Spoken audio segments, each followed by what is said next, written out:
Today, Neil's going to take on the mantle of a teacher. He does this, but usually informally. But what he's going to do for us is extract lessons from life, from his own experiences at MIT and his career. Now, I think, if I know a little bit about the text, he intends it mostly for young people, so the graduate students, postdocs, and younger people, not yet graduate students or postdocs in the audience, but I can tell you from my own experience that Neil has a huge amount to teach all of us. Neil was one of the very first MIT people I met when I joined the Institute just over 3 years ago. And it was just an incredibly important part of my MIT education. Now, for most people, you come to MIT and standard education takes about 4 years or more. You all, I'm sure, are as acutely aware as I am that I have not yet completed 4 years. So I remain avidly Neil's pupil, and actually all of your pupil. But it's wonderful to have Neil among my many, many teachers here at MIT. Neil knows a great deal about MIT's history. And together with Jane, his wife, there you are, Jane, great.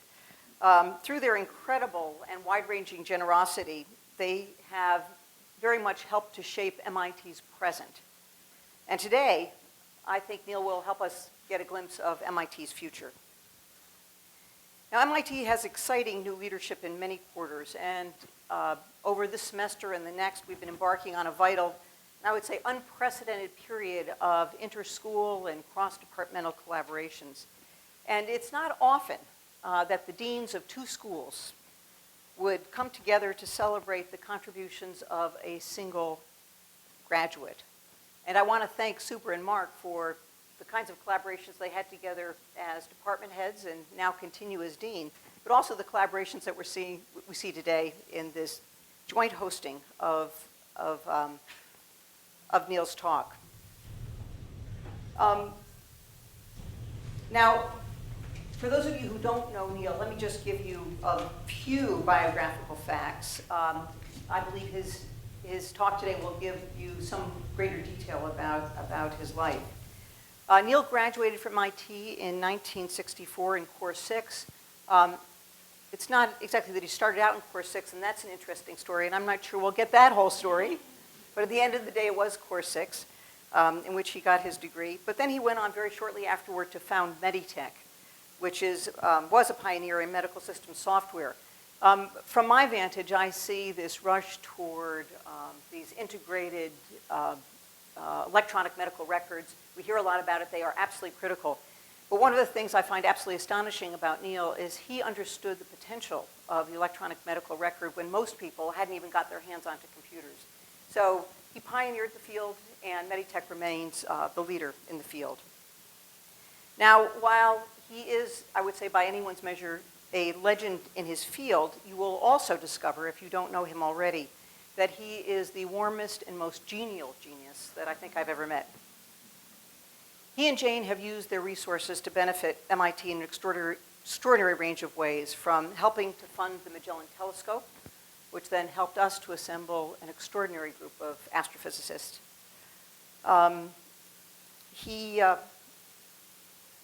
funded what I like to call making a renovation of a place that is, one of the few places in MIT that doesn't feel like a basement, but it actually is a basement. So he helped renovate the labs that we now call Pappalardo 1 and Pappalardo 2. You can spell 2 any number of ways, and they all work. And I think many of the students here today have spent happy hours wrestling with various equipment, drill presses, and other things. He and Jane also created the Pappalardo Fellowships, which have become perhaps the most prestigious physics fellowships anywhere. These several acts of generosity, I would say, only are the beginning of a very, very long list of extraordinary ways in which Jane and Neil have impacted MIT's present. So rather than go on about Neil's life and career and insights, which you will provide yourself, I would like you to join me in thanking Neil and in welcoming him to the podium as our instructor today, Neil Pappalardo.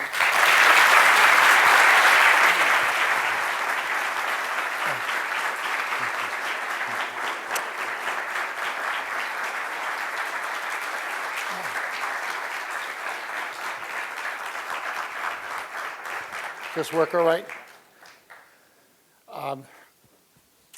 Feels sort of odd correcting one of the things she said. She referred to the labs that we did as the basement. For the amount of money it cost us, I refer to it as the ground level. We never want to use that term either. It's actually a very, I guess, a privilege for me to be here today, especially in this lecture hall. The beauty of this lecture hall, unlike 10250, which is about ready to change, but I've always struggled in 10250. The width of the seats in 10250 are simply too narrow for me. So as you may or may not know, we're actually enlarging the seats in 10250. I'll take that as was done and paid for by MIT, especially for me. Again, I'm deeply honored to be here today. It's a tremendous privilege to be speaking to all of you. Obviously, I'll be sharing some of my thoughts and experiences with the MIT community. I am a graduate of MIT, as Susan has pointed out. MIT, of course, is a world-class institution which specializes in science, engineering, and technology, among other things. Accordingly, I believe my experiences after graduating from MIT may parallel those of you poised to graduate someday from here, as well as those of you starting your formal careers. I will share some of my life with you now, if only to give you an idea of the possibilities that lie ahead.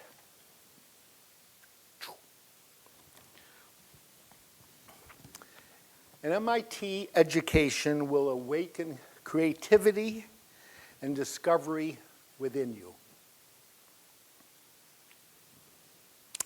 It's now January 1964. I'm 21 years old, a senior at MIT majoring in physics. I'm actually shocked to discover that a thesis is required in order to graduate. Although I've received a rigorous education in science and engineering, this education has consisted entirely of analysis. I've yet to attend a single course on design. I'm pointing to the Pappalardo Professor of Design over here. I've yet to attend a single course on design or synthesis. Yet, I'm expected to deliver an original thesis, something very creative. Because of my interest in medicine, I decided to base my thesis on a medical topic. My thesis advisor, a professor in electrical engineering, introduces me to a couple of cardiologists at the Peter Bent Brigham Hospital. They explained that certain patients suffer from episodes of an erratic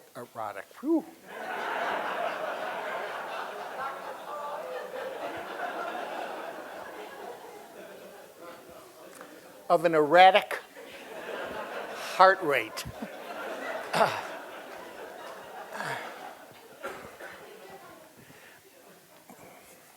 This condition suggests an abnormal heart and is a clear indicator of a future heart attack. The cardiologists, it turns out, are happy to share their problem with me. They use a small battery-operated tape recorder that's attached to the patient and records the electrical signal from the heart, an EKG, records it on a tape for a 24-hour period. The tape recorder works fine. The problem stems from attempting to analyze that signal. This process is simply too tedious and time-consuming to allow them to visually examine for a 24-hour period each individual heartbeat, looking for arrhythmias. They wonder if I could build a device that would electronically examine the signal for arrhythmia and perhaps even characterize the type of arrhythmia. There's various types of erratic heartbeats that could be characterized, indicating different kinds of problems. Excited by this great challenge, hey, I could do this. I decided it would make a wonderful thesis. My thesis advisor agrees with me and, of course, wishes me the best of luck. In the era that I went to MIT, that's about as good as it gets, having a professor say, good luck. My solution is straightforward. I'll play back the signal from the tape recorder at a very high speed, perhaps reducing 24 hours worth of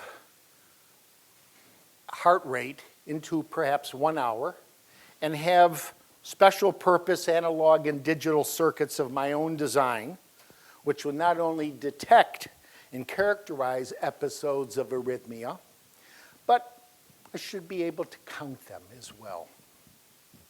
Within 4 months, I have the device working. I should point out I had spent the prior 4 summers working for Bosch and Lam in a laboratory, teaching the older engineers all about transistor and digital design. So even though I was a physics major, I was pretty confident I could pull this one off. Anyways, within 4 months, the device was working. Not only that, it worked just as I intended. I composed my thesis document, and my future wife, Jane, raise your hand, Jane. My future wife actually typed it for me. It's an awful lot of work for her. Of course, this is well before word processors were invented. I submitted the document, prayed an awful lot that it would be accepted and that I would indeed graduate. It did, and a week later, I indeed graduated from MIT with a bachelor's degree, not in physics though, but in electrical engineering. I apologize to all the physicists here. Are there any electrical engineers here? Hey, I got one back there, the provost. All right, thank you. Whew. That's why you like me so much. I see, I understand.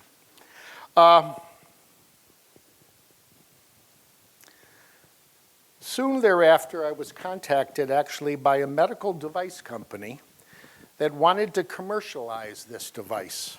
I readily agreed, and thus ended my first exposure to the creative process.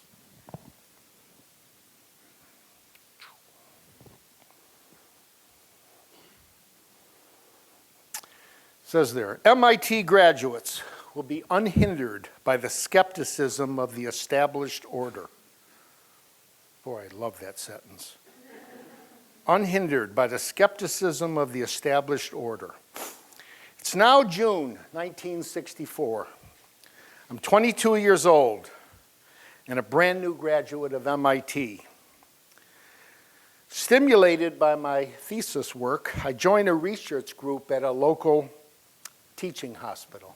This time it isn't the Brigham, but it's Mass General Hospital. I'm actually once again surprised to discover something. In this particular case, it's not that I had to do a thesis. I'm surprised to discover how complicated a hospital is. Even more surprising is how error-prone the various clinical processes are going on within it.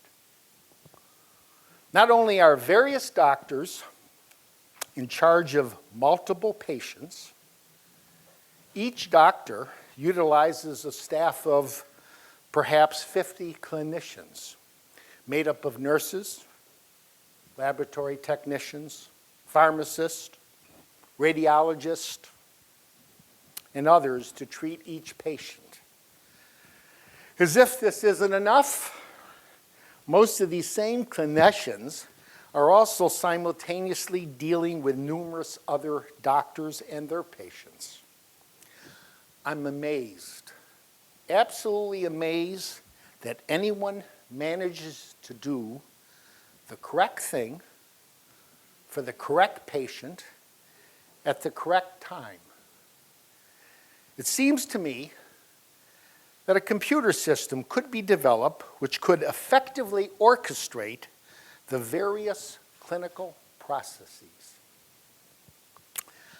I immediately focus on learning all there is to know about computer hardware and software, with every intention of creating such a system.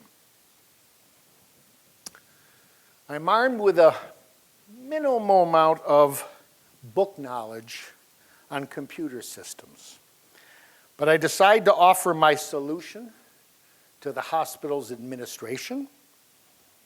I decide to offer it to the medical staff. I decide to offer it to the research community. Actually, I decide to offer it to just about anybody that would pay attention to me. The feedback, overwhelmingly negative and consistently critical. Everyone knows that computers could be used for financial accounting, but they'll never be able to, quote, orchestrate the clinical processes of treatment and care.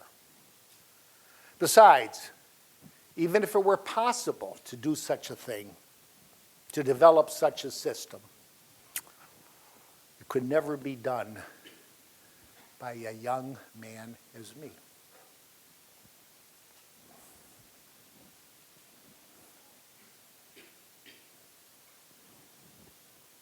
Someone slipped in another slide.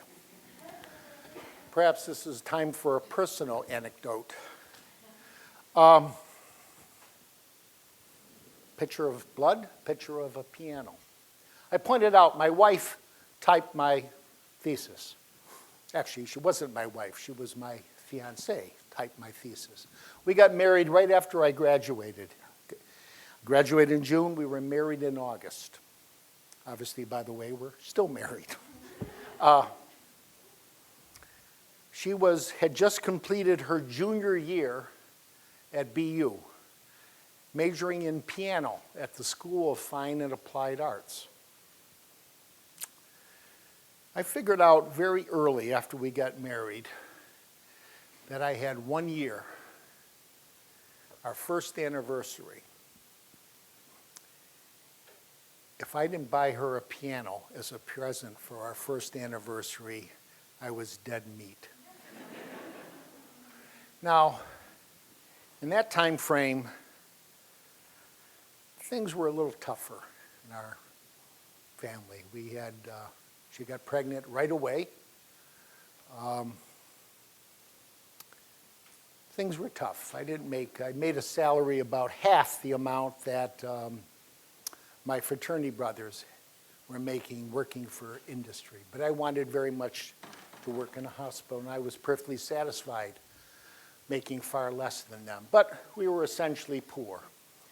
One day, Jane and I went strolling down Boylston Street and stopped at the Baldwin store. Not the Steinway store, that would be the Baldwin store. Noticed a nice piano that Jane liked. $600.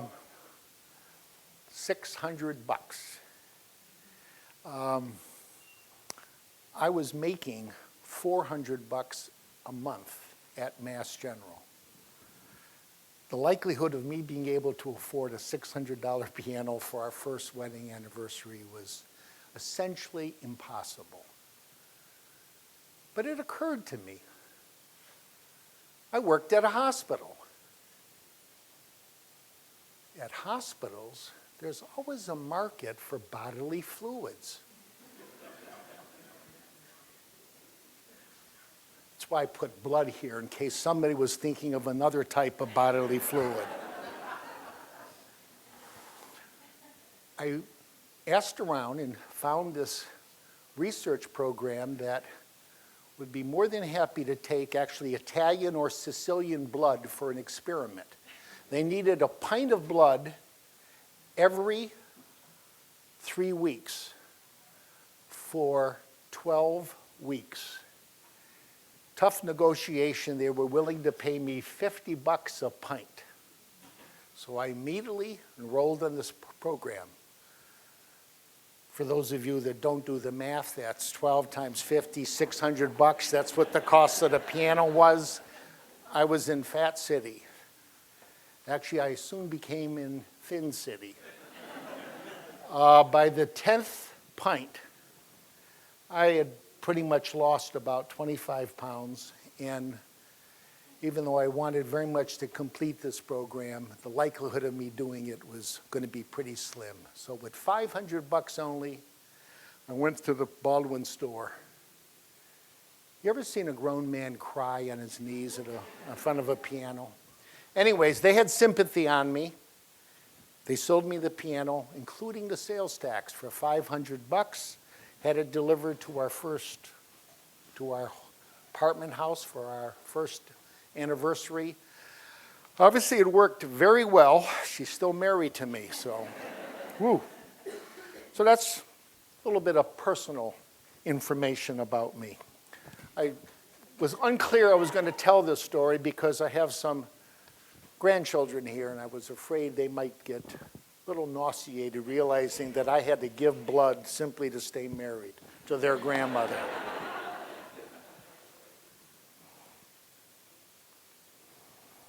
Life continues. A rigorous MIT education will ignite passion within you.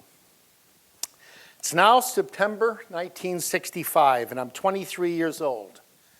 Still working at the hospital. During the past year, I've added to my knowledge of computer systems by taking every computer science course MIT has to offer, all 2 of them.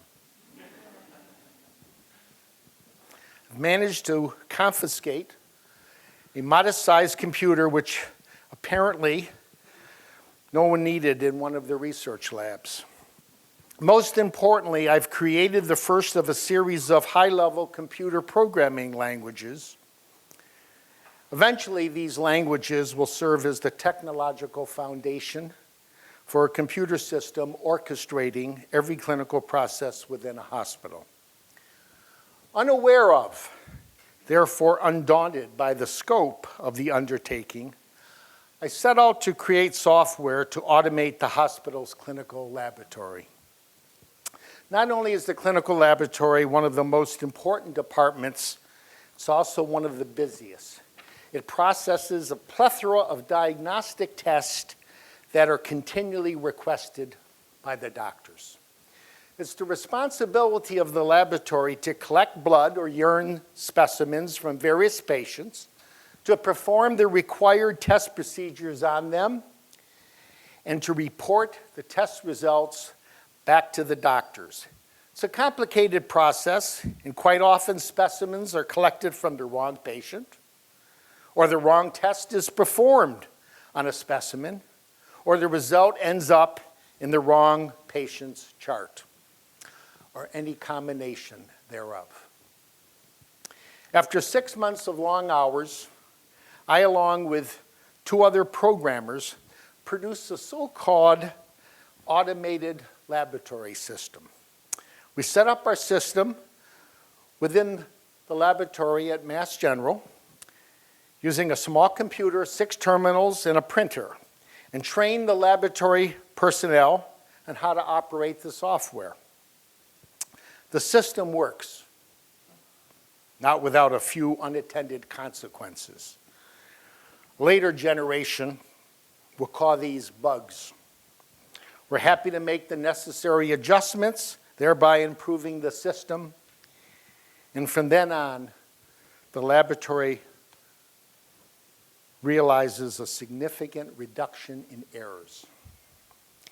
Emboldened by our success, I searched for other areas of the hospital ripe for automation. Over the next 2 years, I gained a vast amount of knowledge about the inner workings of a hospital.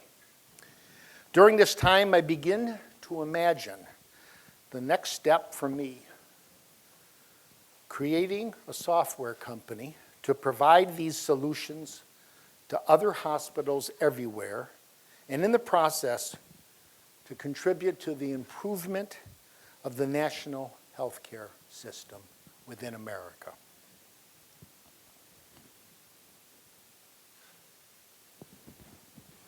MIT degree will open doors and bestow confidence.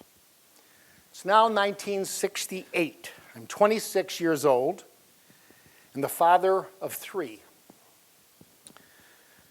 Just learned my wife Jane is once again pregnant with our 4th child. The time has come to leave my work at MGH to others. I develop a business plan and I devote myself full-time to raising the money necessary to form my company. The venture capital community in Boston is more than happy to open their doors and meet with me. I explain my intention to sell my automated laboratory system software for $25,000 a copy. The doors remain open. Of course, when I mention that in order for the software to actually work, a hospital would also have required to purchase a $200,000 computer system from a computer manufacturer. It's amazing how quickly the doors close. Disillusioned, but not discouraged, I modify my business plan with a simple idea.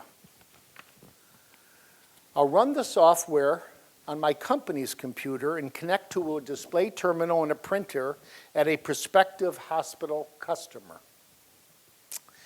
I'll use a phone line to make the connection from their site to the company site.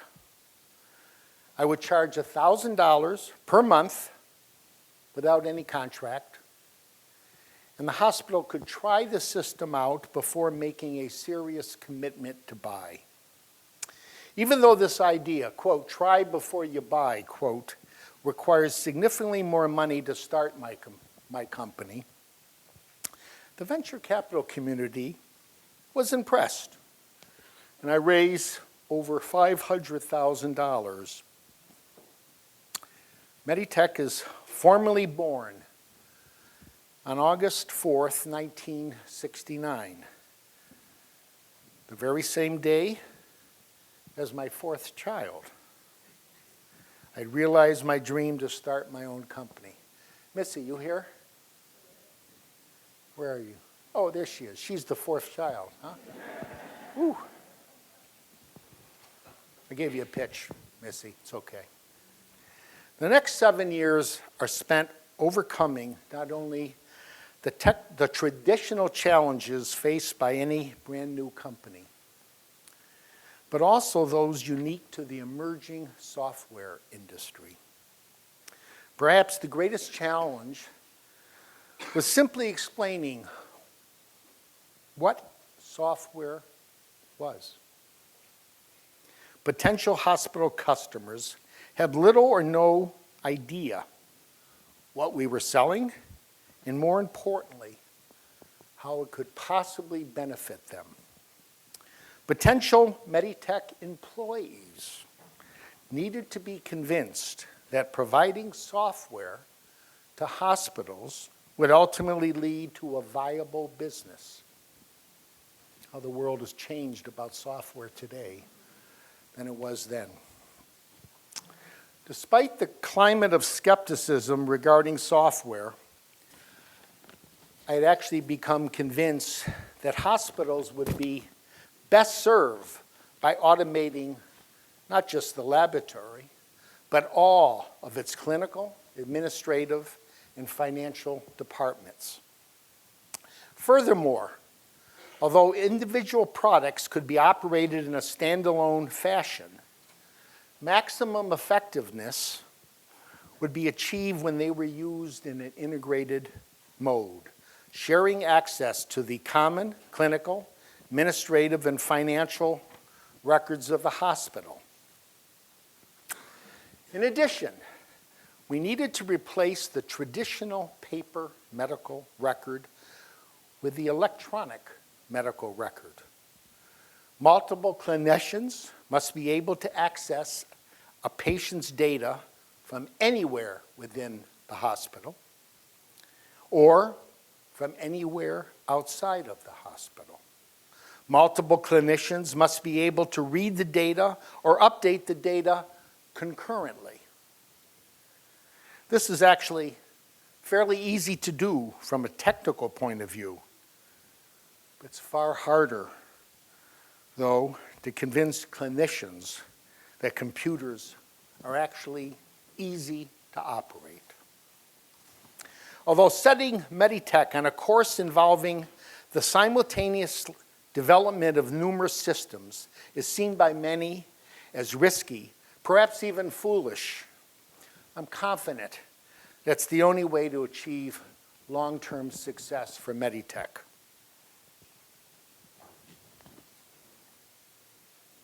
MIT graduates are destined to achieve professional success. It's now August 1981. I'm 39 years old, and Meditech is 12 years old. By now, the development staff has created a comprehensive and cohesive set of clinical, administrative, and financial software products designed from the outset to work in conjunction with the overall operation of the hospital. This cohesive set of software products allows Meditech to offer a true hospital information system. Not surprisingly, Meditech's sales staff is now finding it easier to convince hospitals to buy our products. Our implementation staff is not only installing the software, but also training the hospital staff on how to use it effectively. Our ever-growing service staff provides a continuous support 24 hours a day, 7 days a week. And I should add, as a company, we now live by the rules of the technological imperative. We must continue redeveloping our products. We must anticipate the needs of our customers by adding appropriate functionality, and we must strive to make the human interface easier to comprehend and easier to use. It's at this point that I become convinced of Meditech's continuing success and prosperity. I'm equally certain Meditech will make a fundamentally important impact on the delivery of health care within hospitals. Only one true challenge remains: carefully managing the growth of Meditech to ensure that it always delivers a quality product which serves our customers, which our employees believe in, and which creates sustainable opportunity for growth.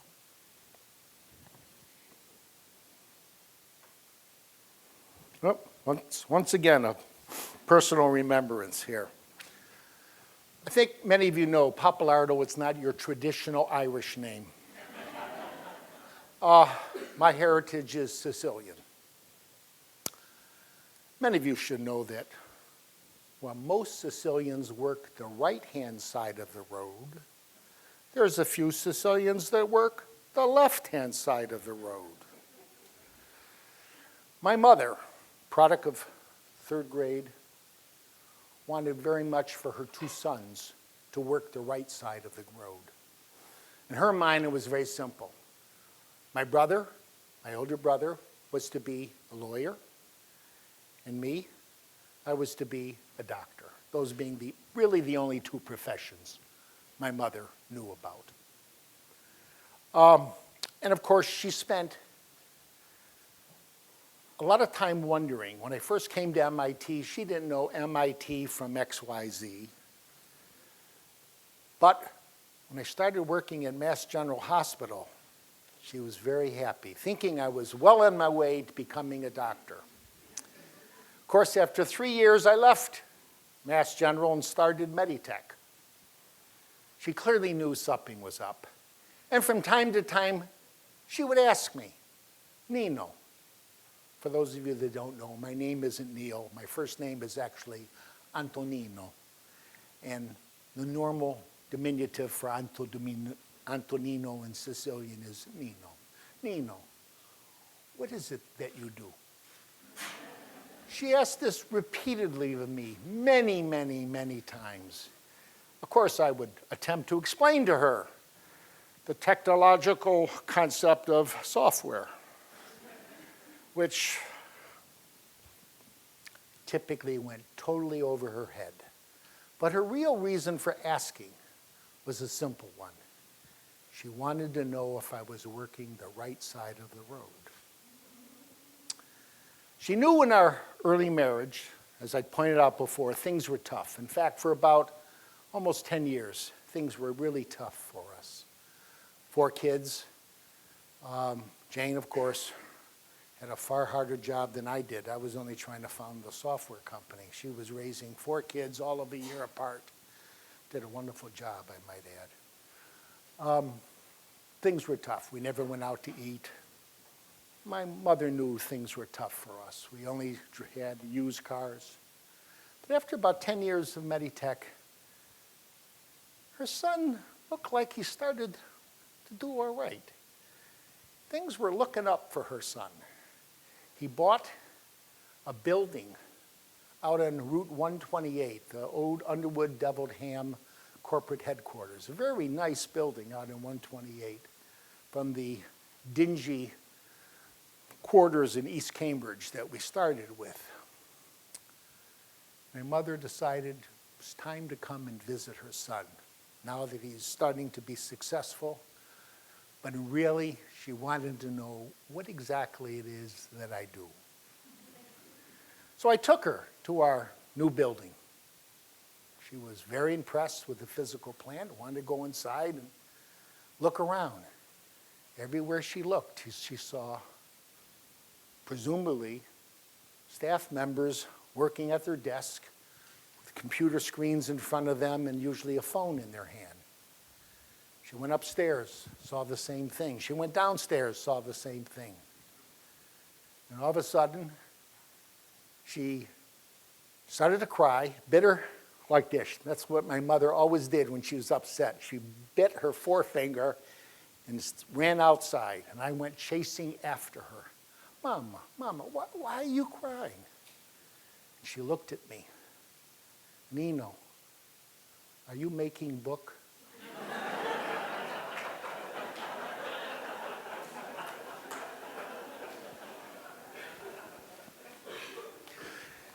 Mom, it's legit. Believe me, your son's legit. She's dead now.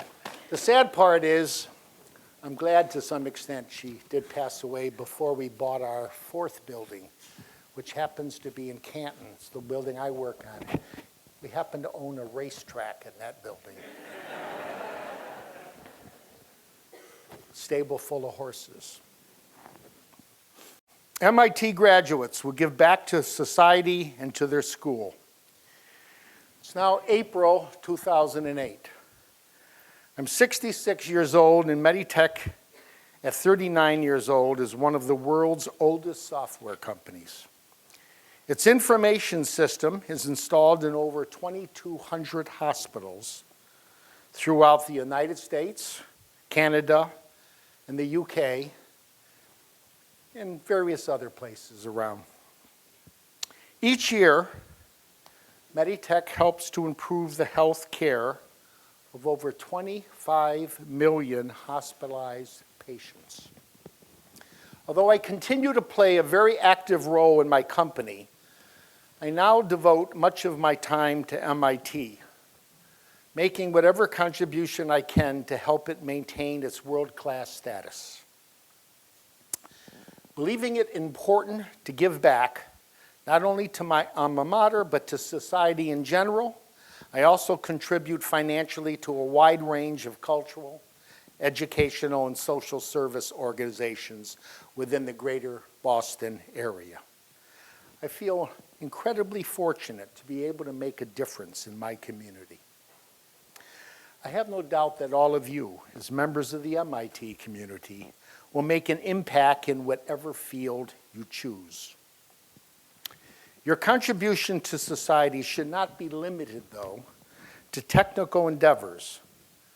There are many meaningful ways to give back, whether it be teaching, lending your time or experience to worthy causes, or even sharing your financial success. Remember, the cost of an MIT education has been subsidized by our society. MIT graduates will embark on a journey of their own. My purpose here is not simply to talk about myself, but to relate the story of my journey, one which I believe should resonate with all of you. But like most stories, it makes sense in hindsight, when one can finally reflect on everything that has come before. Although my story nearly complete, I have no doubt it will be similar to the one many of you will author. My hope, therefore, is to leave you with some simple but very important lessons learned. Engage your creative talents and capacity for discovery. Follow your passion and make it your life's work.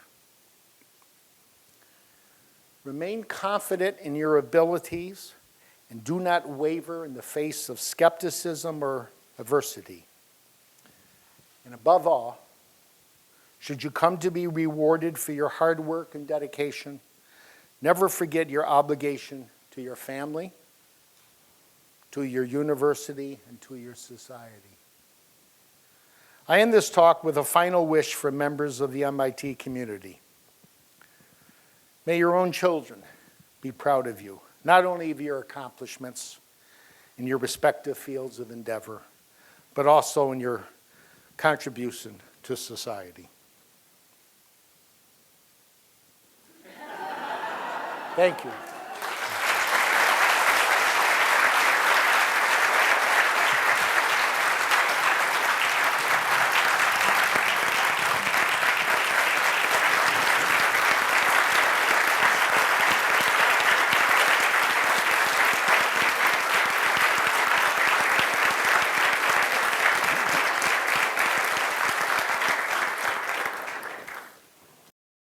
For that wonderful lecture. We're going to have an opportunity for some question and answers for Neil. I wanted to start with one, and Mark has a question, and then we'll open it up for everyone. First of all, on behalf of the School of Engineering, I want to thank you for all the wonderful things you have done. And in fact, the basement or ground floor is a wonderful opportunity. In fact, I took a walk today, and it's wonderful to see so many people working there. My question to you is this. You are a graduate of electrical engineering, and Meditech is a company that created computer software in the healthcare area. We can understand that. You also studied in physics, and your passion for physics and your generosity to the physics department is understandable. But you're also you've been very kind to our mechanical engineering department. And I wanted to ask you about your passion for mechanical engineering. Actually, Paul Gray might know the answer to that. In the early years, I think I pointed out in my thesis, I had never taken any courses on synthesis, on design, anything creative. And I used to complain in the early years after I graduated in a very bitter way that I thought MIT was doing a big disservice to its graduate, not being able to teach design. Anybody I talked to within MIT always hid behind the standard answer.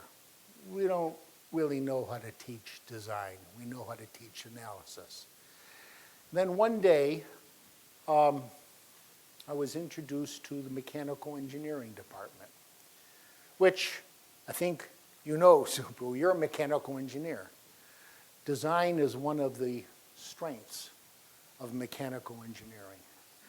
They had design courses, and I was introduced to a number of the fair-haired professors in mechanical engineering who actually taught design. The first of which they rolled out for me was Woody Flowers. And that taught me, first and foremost, how fundamentally important the mechanical engineering department was, because they really had a strong reputation and a knack for teaching design. They didn't hide behind, we can only teach analysis. And that was the moment that I became not only involved with mechanical engineering, but actually more involved with MIT as well. That's my answer. So thank you, Neil, on behalf of the School of Science and the Department of Physics. Soon we'll adjourn to the foyer of the atrium of the new Green Center, which would not have been built without Neil's generosity. And we have lots of interesting stories about that, too. The question I wanted to ask is, if you were starting out now, you know more about MIT than almost anyone, having been on at least three visiting committees and the executive committee of the corporation for a long time. You know the ins and outs of MIT. If you were going to start over again now as an undergraduate, what would you study? It's an interesting question. I'll make no bones about it, that I'll still like to believe that physics is certainly one of the great courses.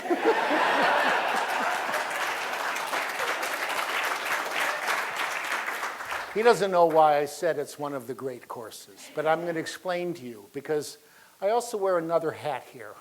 For those of you who don't know that, I have been chairman of the MIT Audit Committee for the last 12 years, and it appears that no one is stupid enough to take that role, so I'll most likely be chairman for the next 12 years.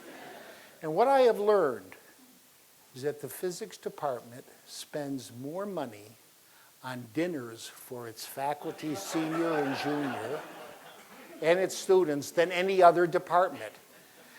And, you know, be honest, I like eating food. It's part of my sincerity. So that's the primary reason I'd opt for physics, Mark. Oh, I'm sorry, was another reason?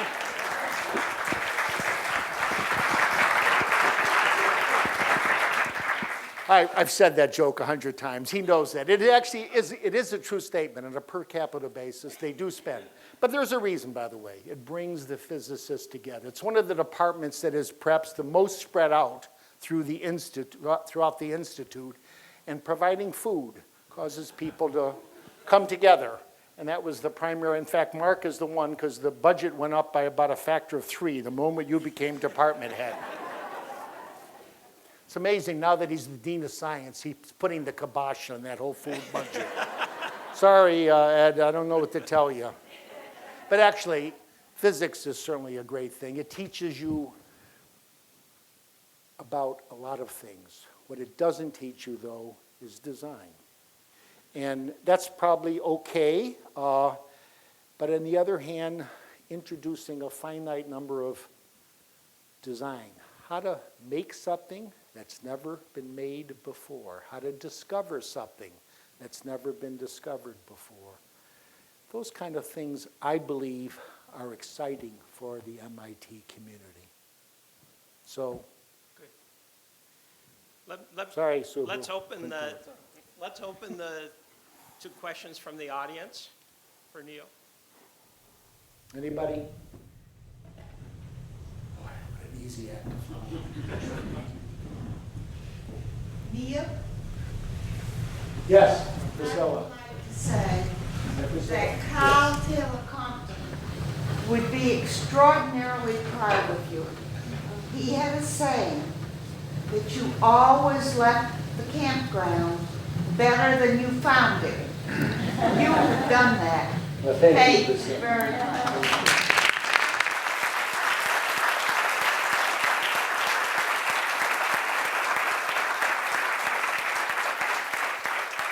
For those of the young people that don't know who spoke, that was Priscilla Gray, sitting next to, of course, her husband, Paul Gray, one of the great fixtures here at MIT. He taught me my first course on transistor theory way back when. Remember it well. And of course, he's been everything. He's been the provost, he's been the president, he's been the chairman of the corporation, and he's been one of the great professors before that, and one of the great professors of electrical engineering after that. Thank you, Paul, for all you've done for MIT.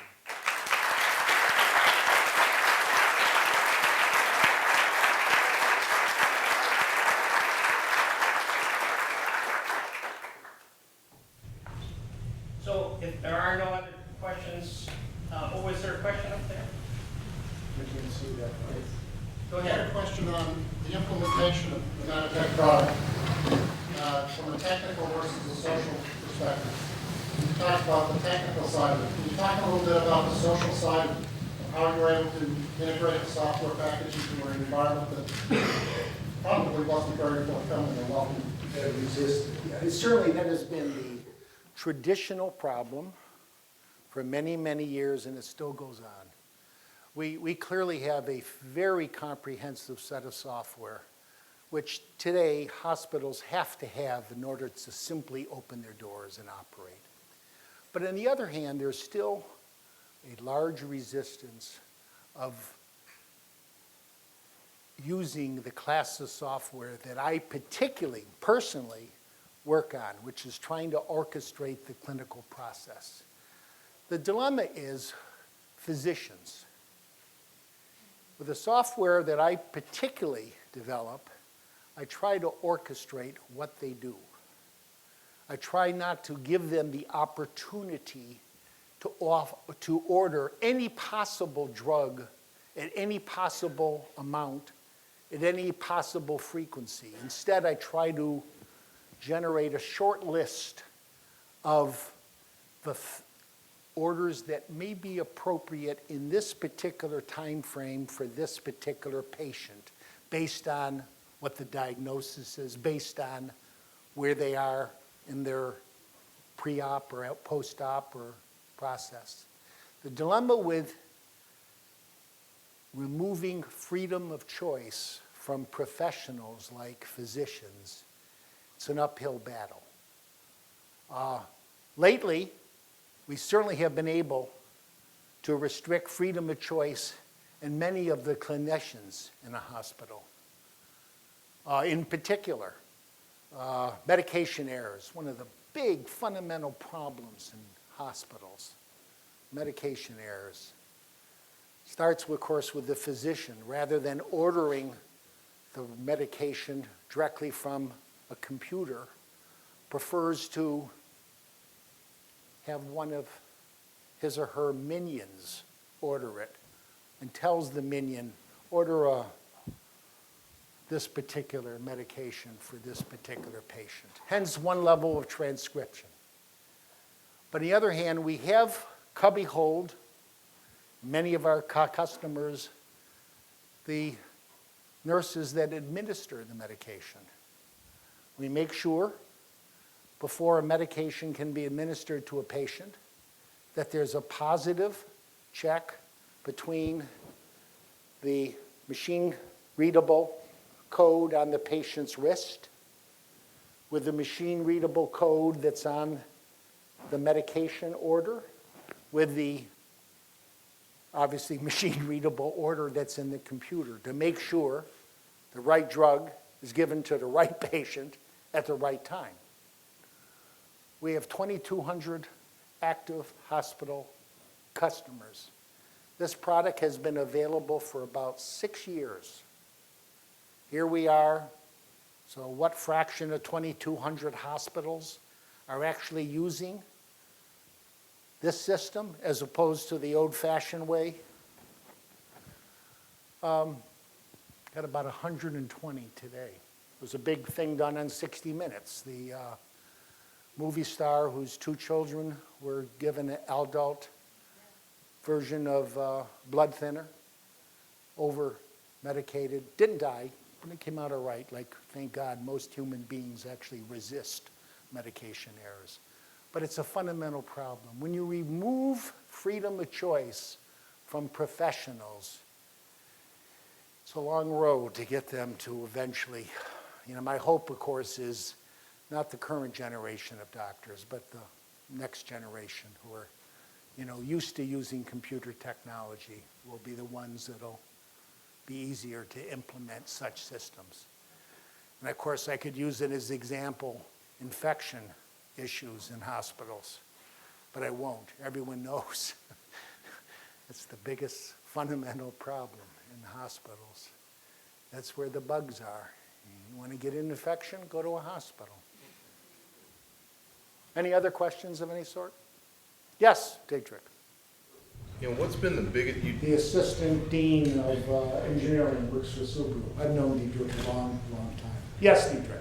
so what's been the biggest surprise in your career? I mean, a lot of the things you talked to us about seem like you knew where you wanted to go and you just was realizing that. But what's been the biggest surprise when you look back on it? The biggest surprise, wow. I would say as a joke, of course, that my mother still was, when she died, she was still suspicious whether I was running. Actually, I'll be honest with you. I really haven't had any surprises. I've been very, very fortunate. The goal I set out for myself, I think I have pretty much achieved. Certainly it was difficult starting a software company. Software was second nature to me by the time I left Mass General. So I guess my biggest surprise was how difficult the acceptance of software would be in the late 60s, early 70s. For those of the young people, the way computers were sold in that era is you sold them to companies, into industry, to research labs, and simultaneously they would hire programmers to program those computers. There wasn't software for sale like there is today. And I'm trying to sell just software. I pointed out earlier that at the time I was trying to raise money. I didn't realize the leverage involved with selling a $25,000 piece of software when they had to buy a $200,000 piece of computer. I didn't want to sell hardware. I wanted to sell just software. So I guess my biggest surprise was how long it took for the particular class of customers that I dealt with, for them to start accepting software. Today it's second nature, right? Everyone knows what software is. I'll show you. Paulie, my oldest grandson, stand up. What software? Software is what makes programs run on the computer. See? Wow. Glad you didn't ask me.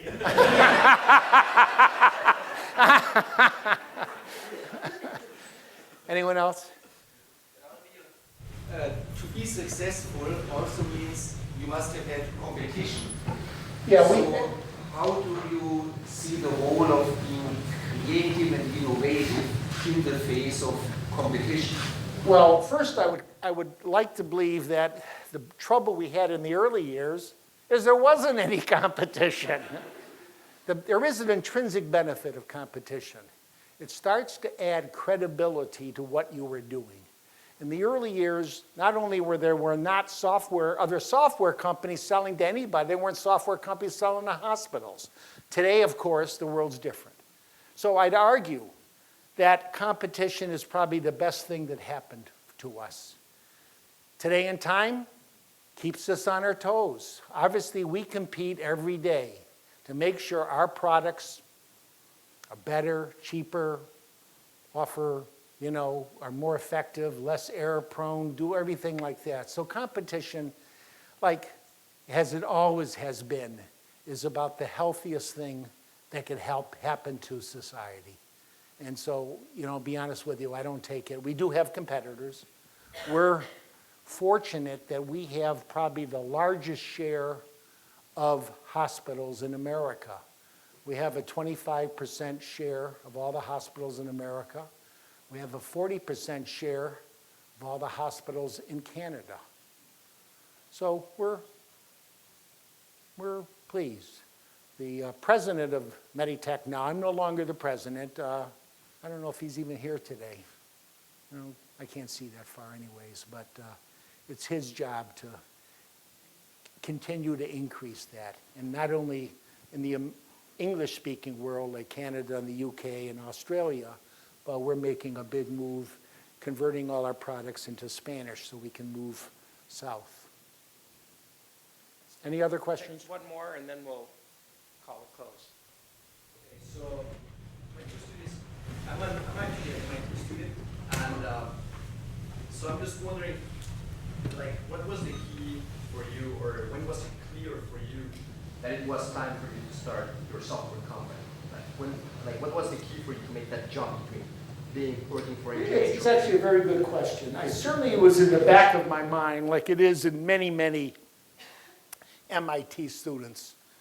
Be nice to start a company, be your own boss, and, you know, especially around some sort of technology. In my particular case, the system that I had developed at Mass General, visitors from other hospitals would come and visit and want to see what I've done, and I would do show and tell, and then they'd ask me the very simple question, well, how can I get a copy of that? Since this was paid for with public funds, as far as I was concerned, it was free. So I said, here, you want? I'll give you a tape. The dilemma, of course, is that wouldn't help them too much. Not knowing how it's programmed, not knowing how to support it, maintain it, evolve it, add to it, et cetera. So that's when I became real. This really happened by the time I was 24, that I realized there's probably a market for this because enough people saw what I was doing.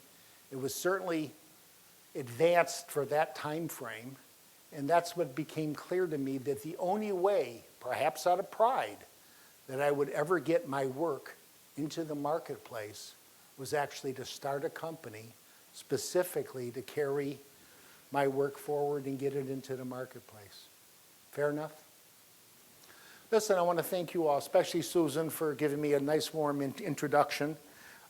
Thank you all for coming. And I think There's a reception. isn't a reception? In the atrium. Go that Around the way, corner. take your first, Let's right. thank Neil again.